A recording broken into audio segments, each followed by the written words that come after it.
One way that streamers of any size, small or large, can get sponsorships is through Stream Elements sponsorships. So if you guys haven't heard of Stream Elements, it is essentially a stream assisting company in which they provide resources to assist your stream. They have alert bots, overlays, chat bots, literal bots that will go into your stream and send messages. They have anything to go and add as an additional oomph to your stream to make it look better. It is not a streaming software though, like Streamlabs. Just to give you a little bit of a difference, Streamlabs also has alert boxes, chat boxes, little sub goals, whatever. But Streamlabs has associated Streamlabs software where you can stream out of it. Stream Elements does not have that. So that is the one distinction from that. But one thing that Stream Elements has that Streamlabs does not is sponsorships on their website. So I'm going to walk you through that right now. So the first thing that we're going to want to do is to actually log into Streamlabs. So log in with your Twitch account, and if you stream on another platform like YouTube, I believe it does give you the opportunity to log in with another platform as well. So this is the Stream Elements website.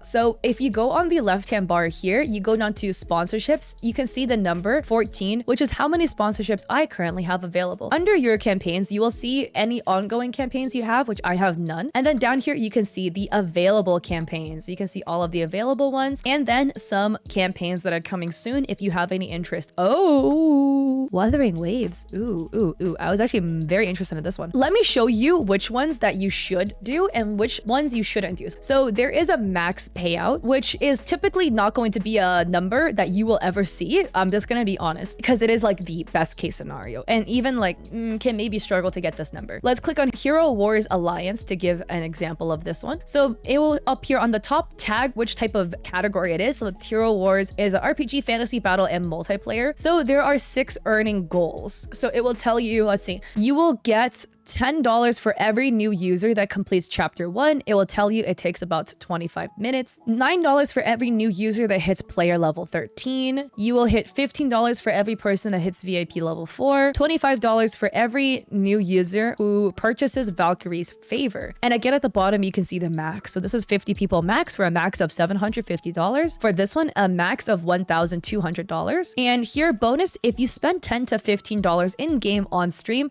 you will get fully reimbursed plus $25. And here, if you create a guild and fill it with at least 15 players to unlock this bonus payment, you'll get $50. So it will tell you the thresholds you need to meet in order to get paid. So for this one, you also need to do a 2-hour stream. Sometimes they have different requirements, so you do want to read this. It's 2 hours within 10 days. So you must stream Hero Wars with branded assets. So they will give you branded assets here that you will have to download, like a goal widget you'll have to put on your stream, panels that you have to put on your stream. You will also have to add a chat bot that will have this command that you will copy and then replace the link with your custom download link. Read this carefully. Sometimes their requirement is split among days. So sometimes they will say 4 hours within 10 days, but they want 2 streams, each stream being at least 2 hours. So it totals up to 4 hours, but it is not 4 consecutive hours. You must read this, just be careful. So this is looking for mobile players only, and there's a 10-day window to complete the goals. So you can't just keep doing it forever and then just farm as much money as possible. One thing to keep in mind though is this sponsorship does not offer you a base payment. So what I mean by a base payment is a payment for simply doing the stream itself. As in,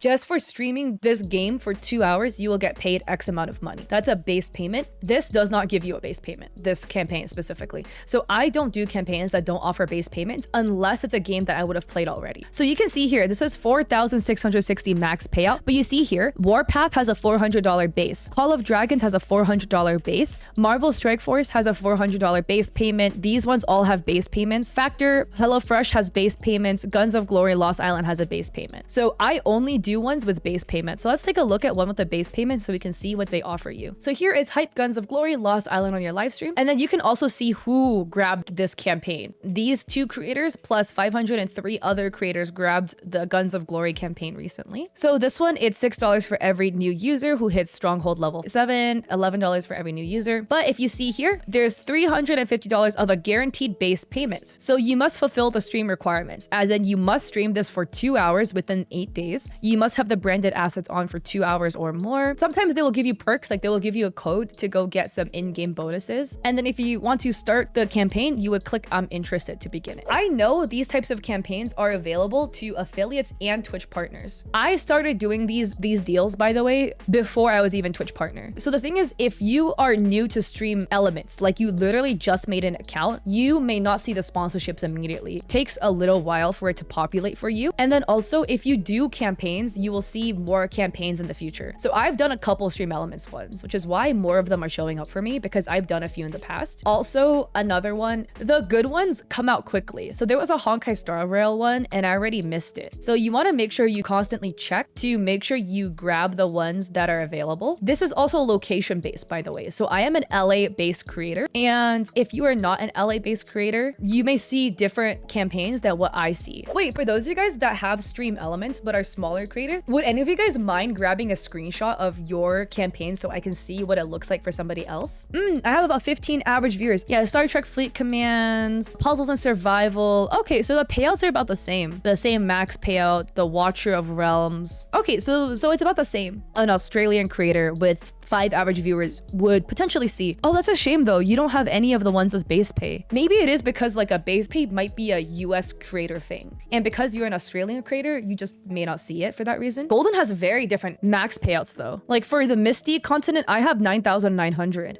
With a base payout, but you don't even get the base payout and you get 550. For Puzzles and Survival, you have 590 max. Mine is 480 max. Also, just a side note in this video, I don't want me comparing my max payout to these smaller streamers to come off as something condescending, because it's not.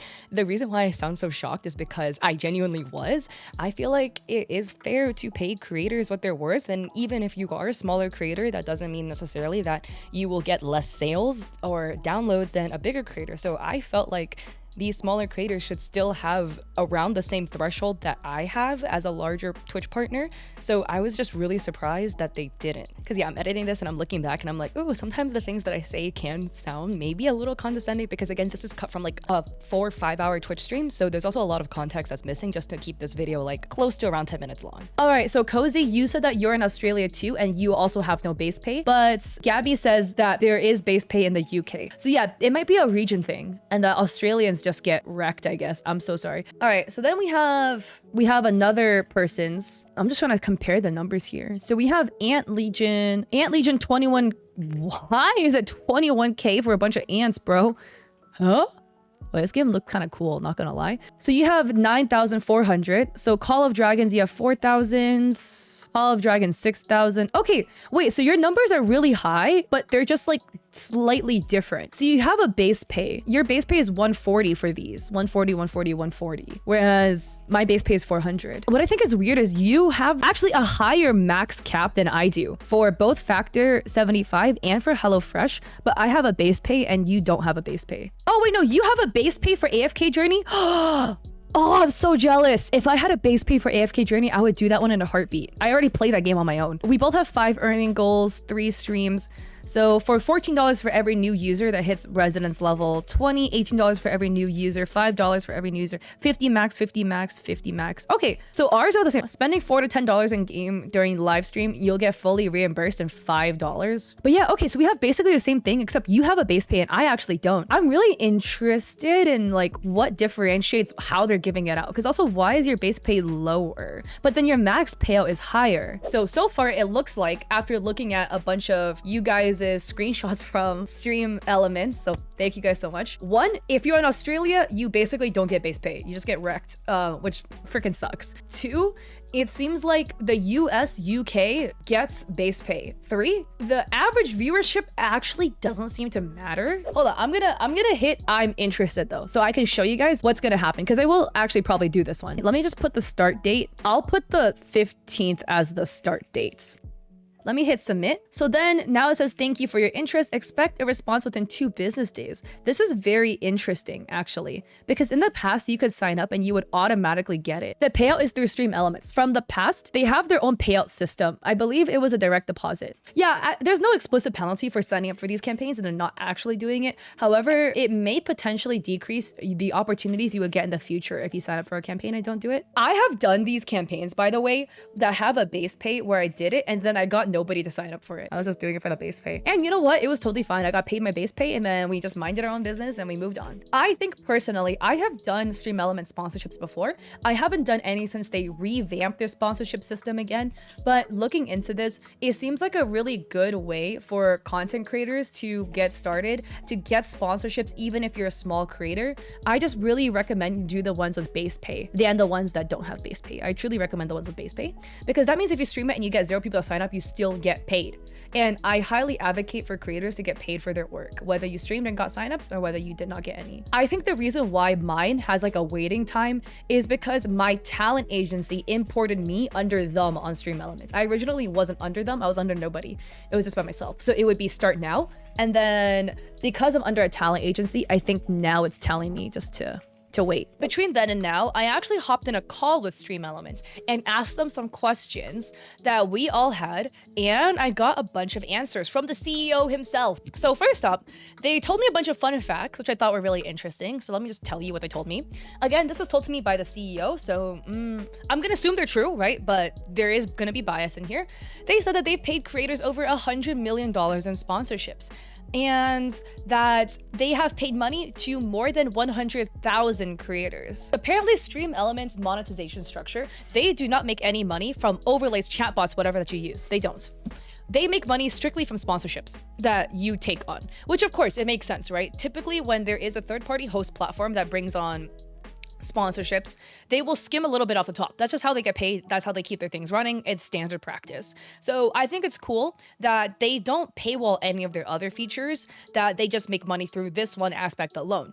So I like that. It's very creator focused. It keeps things free while making sure that they can keep running. You know, we want their company to exist. They say that Stream Elements doesn't get paid if creators don't get paid. So if you do a deal, you didn't get paid on the deal for some reason, they will not get paid for it. So Stream Elements mainly focuses on sponsorships for creators between 10 average viewers to 1,000. They also mainly focus on games because they have the highest payment per average viewership. The biggest stuff that I was asking them was why creators are priced the way they are and what dictates a good performance. So I got the answers from that. So there are two different types of Stream Elements sponsorships. There's either a base pay or there's no base pay. So I was like, why don't you guys just give base pay to everybody? I was straight up with them and I was like, I did not use you guys for sponsorships for a couple years because I got upset that you guys did not offer base pay for like basically anything, and I don't do work without base pay. And they said it was because they encountered a lot of fraud apparently with fake accounts that would sign up, take the base pay, and then not get any sales because it was like a fake stream account, either somebody's alt account or something.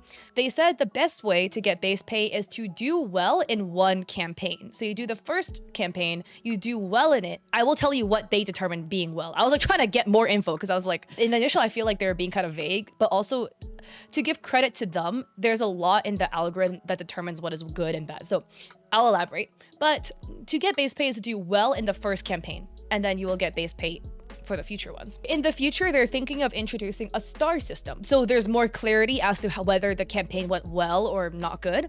And so the theory is the more stars you get a higher base pay. And with 5 stars, you'll get perks. So let's say you like knocked out of the park with your first campaign, you get 5 stars on that campaign, then you're gonna get a bunch of perks and like higher base pay for the future campaigns. I asked them, why are creators priced in a specific way? Told them examples, right? I was like, I went on stream, I asked my community to go send me screenshots of their homepages and we were comparing. And I was like, why is it that like when I was looking, Australian creators got this, that, and the third? There was a streamer who averaged 15 viewers. So I would get a higher base pay, but a lower overall cap, and they would get a lower base pay but a higher overall cap. And I was like, why is that? They said there's a lot of things that impact this model, and they couldn't be super specific because there's too many things that impact the model, but they tried to be as clear as possible. The first thing is your average viewership. We already knew this, right? They said they focus on 10 to 1,000.